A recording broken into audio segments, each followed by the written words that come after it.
আসসালামু আলাইকুম। সম্মানিত ভিউয়ার্স, দেখতে পাচ্ছেন আমার সামনে সাকো company KVSR 5 kV voltage AC automatic voltage stabiliser. তো স্টেবিলাইজারটার সমস্যা হলো রিলে হয়। তো আপনাদেরকে আমি একটু লাইন দিয়ে দেখাই। তো দেখুন হাই সিঙ্গেল দেখায়, আর এদিকে কিন্তু রিলে বাতিটা কিন্তু টিপ করে। তো ভোল্টেজ কিন্তু আপনার বেশি বাড়ায়।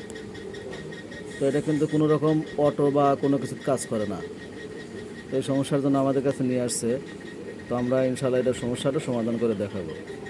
তো দেখুন, এটা আমাদের স্টেবিলাইজারের যে অটো যে কাজ করে, ভোল্টেজ কম বেশি করে। তো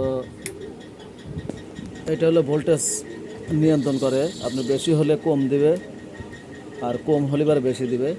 আর এটা হলো আউটপুট ট্রান্সফরমার। তো এখানে একটা অটো সুইচ দেওয়া আছে, সার্কিট ব্রেকার, আর এদিকে কিন্তু দুটো মিটার আছে, আর এটা হলো আমাদের সার্কিট। তো মূলত আমাদের যে সার্কিটটা প্রবলেম, তো আমরা সার্কিটটা রিপেয়ার করে আপনাদের দেখাবো ইনশাল্লাহ।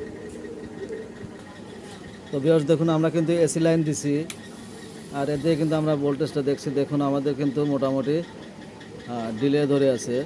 তো যেহেতু এখানে টাইমার সেট করা আছে, তো টাইমারটা 5 মিনিট দেওয়া আছে। তো দেখুন আমাদের ডিলেটা কিন্তু চলে গেছে। তো ভিউয়ার্স, এই ছিল এখনকার মতন ভিডিও।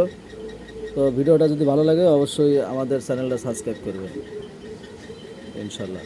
আর যাদের এরকম ধরনের প্রবলেম, তারা অবশ্যই আমাদের সাথে যোগাযোগ করুন।